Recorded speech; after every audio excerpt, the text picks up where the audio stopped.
La vida en la ciudad puede ser peligrosa, sobre todo si vives en la calle. ¿Cómo puedes protegerte? Encontrar un lugar para dormir es el mayor reto. Hay que buscar zonas transitadas y bien iluminadas. Aquí está bien. Pero esta noche en las calles de Toronto no hay lugar seguro. Un sin techo está muriéndose. No es la primera vez, es el tercero de una serie de homicidios que aterrorizan a los sin techo en Toronto. Ya hay 3 víctimas. ¿Cuántas faltan por aparecer?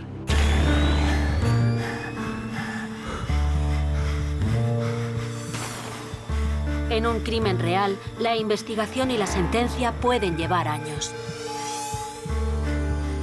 Pero todo policía sabe que las pruebas cruciales están siempre allí, en algún sitio, las primeras 72 horas tras el crimen.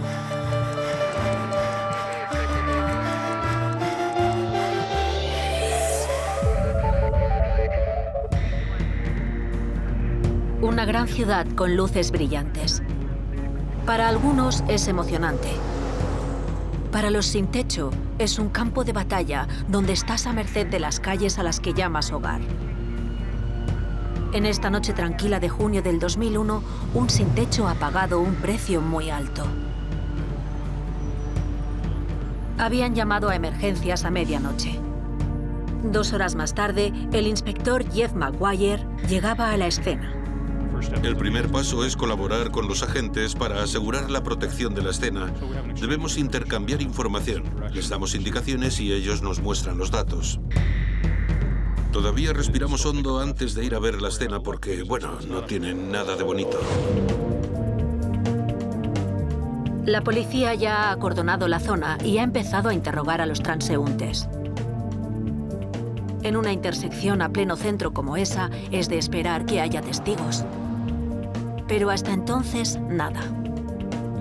Cuesta creer que la medianoche de un domingo en Bay Street, en la ciudad más grande de Canadá, nadie haya visto nada. Maguire necesita identificar a la víctima. En la parada del autobús no hay objetos personales. La víctima no lleva cartera en los bolsillos.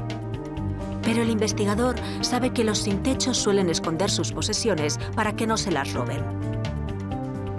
Encuentran su cartera en un calcetín que contiene un pase de autobús y un DNI.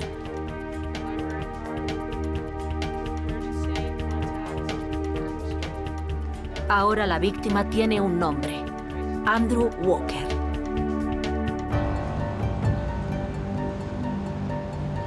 El primer paso de la investigación es entender a la víctima. ¿Quién era? Puede revelar quién la mató. Andrew Walker usó ese rincón de la ciudad como hogar durante meses. La gente de la zona lo veía allí cada día. Soy el inspector Maguire. Solo era alguien que estaba allí. Era parte de mi mundo, parte de esta zona. Cuando iba al trabajo, lo veía sentado en su banco preferido. Y te miraba mientras pasabas. Si tú lo saludabas, él lo hacía también. Por eso creo que mucha gente lo llamaba Papá Noel. Tenía una expresión agradable y cercana, pero era un hombre solitario. Me fijé en que hablaba con alguien imaginario. Por la gente que trabajaba en la zona, Maguire supo que era un hombre amable, solitario, tal vez con algún problema de salud mental. La policía debía encontrar a su familia para notificarles la muerte.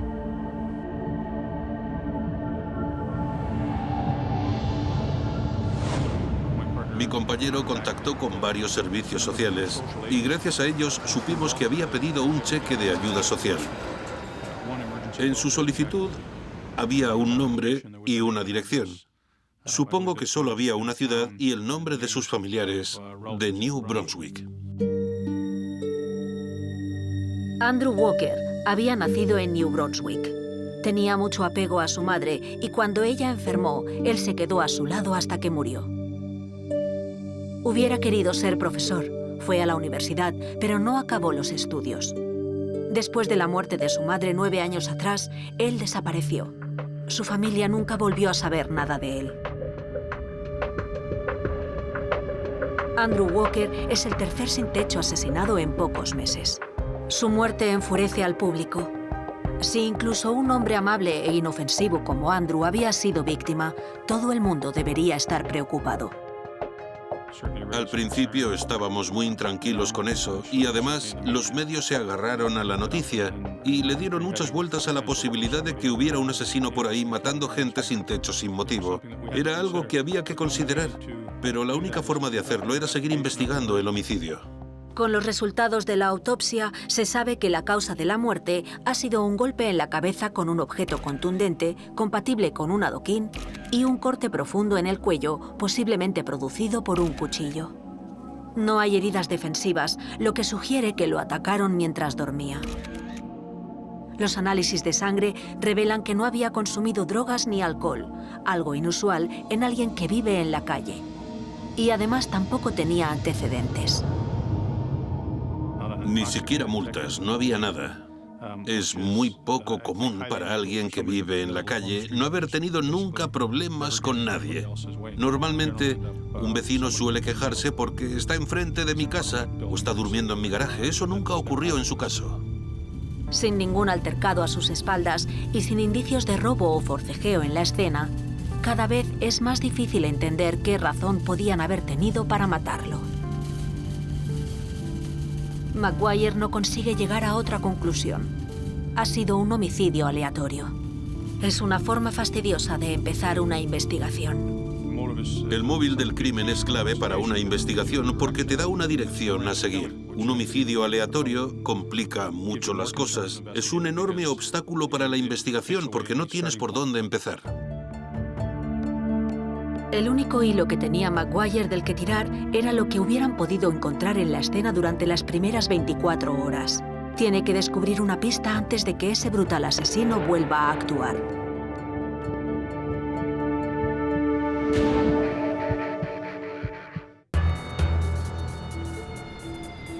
Un homicidio aleatorio y aparentemente sin motivo de un sin techo en las calles de Toronto.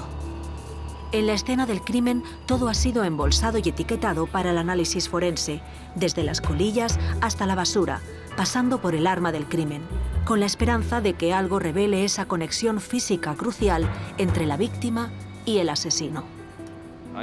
Idealmente buscamos pruebas de que el sospechoso ha sido visto o ha estado en la zona, vive en ella o ha tenido algún contacto con la víctima. La policía científica encuentra huellas dactilares en la parada del autobús. En un lugar tan transitado pueden ser de cualquiera, pero hay que empezar por algún lado. Cualquier pequeño atisbo de prueba que ahora parezca irrelevante puede ser un punto de inflexión en el futuro. Como el área está justo delante de unos edificios gubernamentales, hay decenas de cámaras por todas partes. Maguire confía en que alguna de ellas haya grabado al asesino. Al día siguiente, les llegan las imágenes de las cámaras. La policía sabe que un joven llamó a emergencias sobre las 12:02 de la noche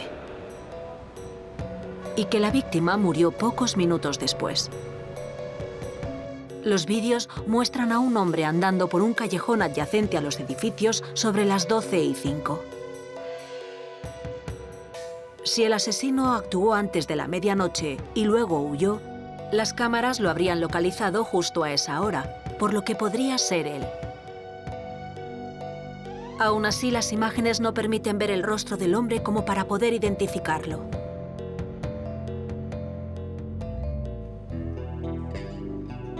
Durante 22 horas, los investigadores han estado peinando la escena buscando pruebas. Cerca de la parada del autobús, Maguire se fija en un sitio donde falta claramente un adoquín. Por lo visto, el asesino se tomó la molestia de entretenerse a arrancar un adoquín del suelo para cometer el homicidio. No muy lejos, un agente encuentra una bolsa de plástico y se la envían al equipo forense, donde es examinada por Larry Hicks.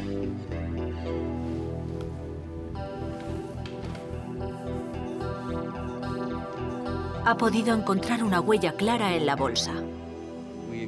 Estudiamos la huella y la comparamos con la otra encontrada en la parada del autobús el día anterior. Y resulta que coincidían y pertenecían a un delincuente conocido. Esa persona es identificada en la base de datos de la policía como Darrell Rockney, también llamado Darrell Cullen, un hombre con una larga lista de detenciones por delitos violentos. Es un vagabundo alcohólico sin residencia fija. La policía debe actuar antes de que se les avance.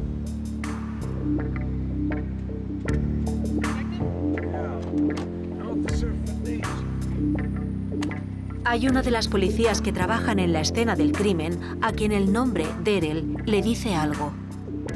Había interrogado a un transeúnte la noche anterior que decía llamarse Darrell Cullen, uno de los 2 nombres registrados en el sistema. La agente Feidenchak lo recuerda con claridad. Había un hombre en particular que estaba siendo muy escandaloso. Gritaba, se reía, estaba alegre. Sin duda, no es el comportamiento que esperarías en la escena de un crimen. Dijo que estaba por la zona porque se había pasado el día bebiendo en Queen's Park.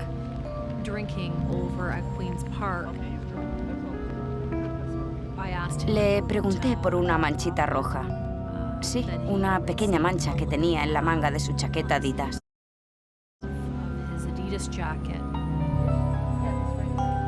¿Esto de aquí? Oh, esto es ketchup. ¿Estás seguro? A mí me parece sangre. Como estaba cooperando, ella le pidió que le enseñara el contenido de su mochila para asegurarse de que no llevaba un cuchillo. Lo único que me dijo es que le preservara su intimidad, porque le gustaba travestirse y tenía objetos en la mochila que le daba vergüenza enseñar. Era todo muy raro. Me puso los pelos de punta, sin duda. Era estrafalario, era excéntrico, pero no había nada sospechoso. No había nada más que mi corazonada.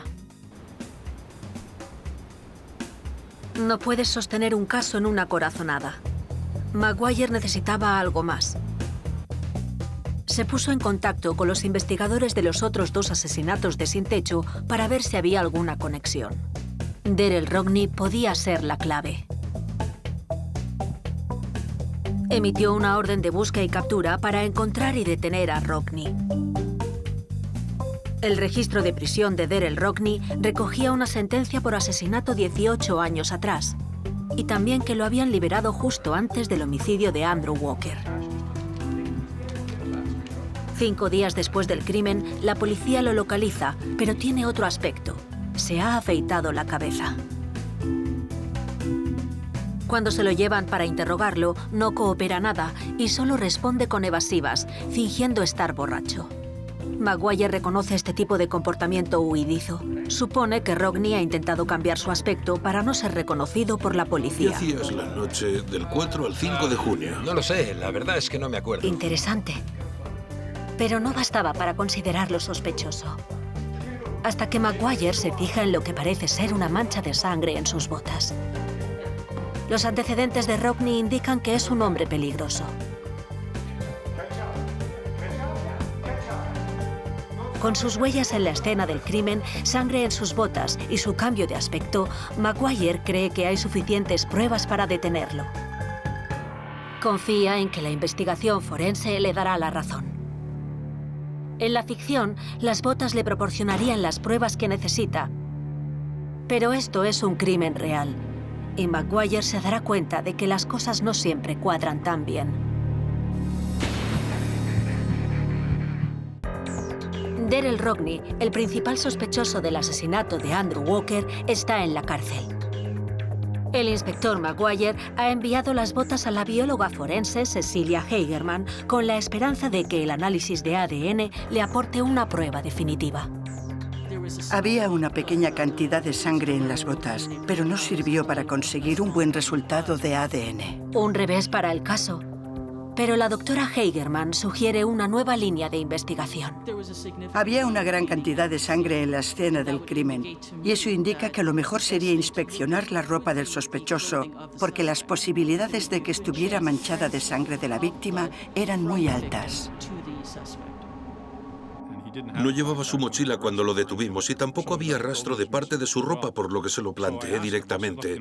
Ya sabes que te vas a quedar en la cárcel durante un tiempo. Dime dónde están tus cosas y las iremos a buscar. Y él respondió, no te preocupes, no las encontrarás. Me he deshecho de ellas. En la celda, Rockne alardea ante su compañero de que le da igual si lo meten en un agujero como la prisión Don, porque puede controlar sus pocas posesiones desde la ventana. Las ventanas de la prisión Don dan a un barranco donde la gente sin techo vive en refugios improvisados. Lo que Rockne no sabe es que su compañero de celda es un policía infiltrado.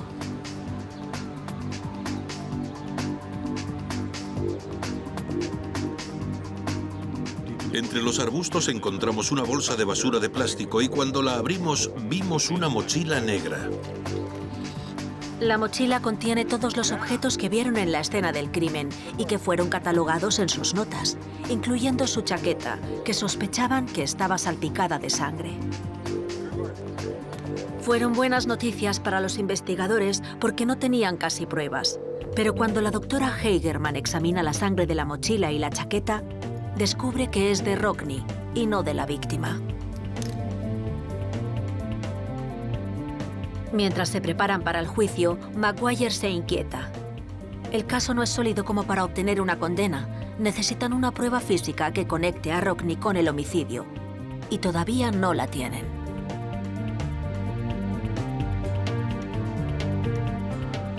Buscando otra perspectiva, Maguire vuelve a la escena del crimen. ¿Qué ha pasado por alto? Empieza con lo que sabe de la noche del crimen y luego trata de reconstruir el resto. Walker estaba dormido. Rockne bebía en un parque cercano. ¿Qué pasó luego? Rockne es un borracho irascible y tempestuoso, pero Walker dormía tan profundamente, tan tranquilo, que no se despertó. Por alguna razón, eso sacó a Rockne de sus casillas.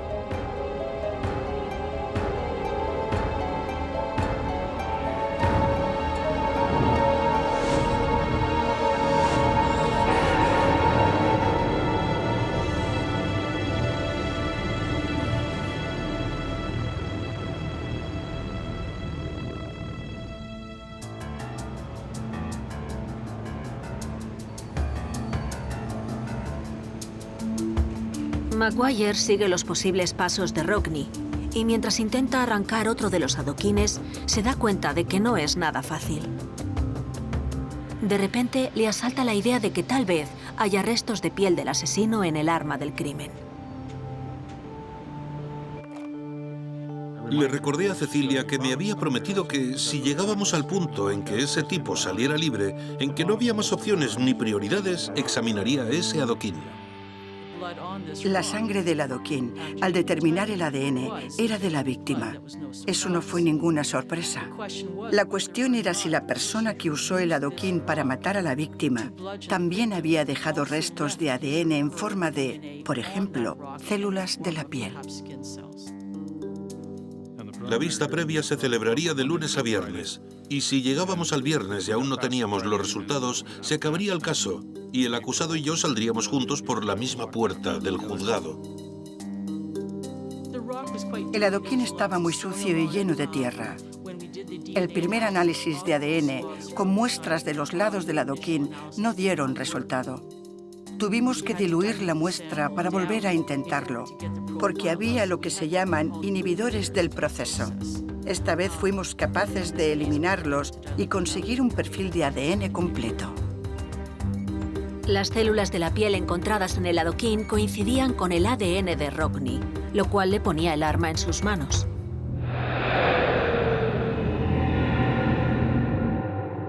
A mediados de semana, la doctora Hagerman llamó a Jeff Maguire. Respondí al teléfono y creo que sus palabras exactas fueron: por Dios, odio cuando los polis tienen razón. Finalmente, Maguire obtuvo las pruebas para echar el guante a Rockne. Las huellas y las células de la piel de Rockne fueron recogidas en las primeras 72 horas tras el crimen.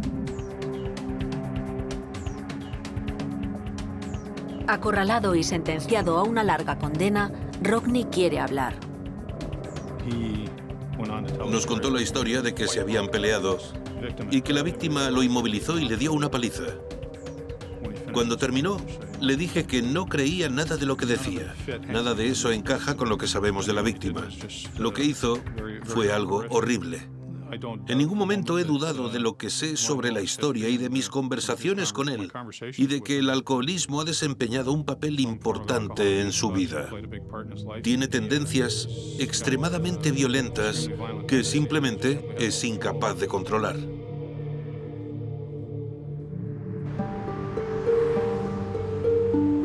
La policía resolvió luego los otros 2 homicidios. Cada uno fue cometido por un asesino diferente. Rockne fue condenado a 25 años de cárcel.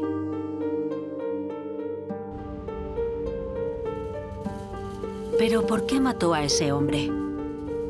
La furia de un ebrio no responde a esa pregunta. Fue un acto aleatorio faltado de toda racionalidad. Fue lo que más tememos: el caos impactando en el corazón de nuestra ordenada vida diaria.